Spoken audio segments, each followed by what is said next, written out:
സ്കൂളുകളിലെ സൂംബ പരിശീലനത്തെ എതിർത്ത് ഫേസ്ബുക്ക് പോസ്റ്റിട്ട അധ്യാപകൻ ടി.കെ. അഷ്റഫിനെ സസ്പെൻഡ് ചെയ്യുമെന്ന് സ്കൂൾ മാനേജ്മെന്റ്.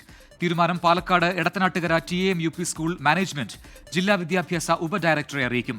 സസ്പെൻഷൻ തീരുമാനത്തിനെതിരെ വിസ്ഡം ഇസ്ലാമിക് ഓർഗനൈസേഷൻ രംഗത്തെത്തി.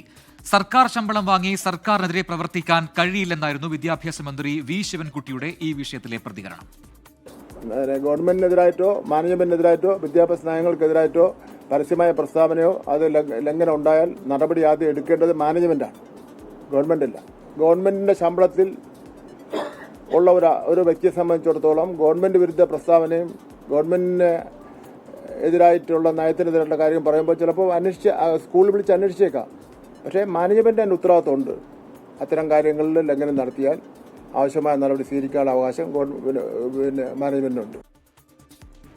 അധ്യാപകനെ സസ്പെൻഡ് ചെയ്യാൻ മാനേജ്മെന്റിനോട് നിർദ്ദേശിച്ചത് ഇരട്ടത്താപ്പെന്ന വിമർശനവുമായി SYS സംസ്ഥാന സെക്രട്ടറി നാസർ ഫൈസി കൂടത്തായി രംഗത്തെത്തി.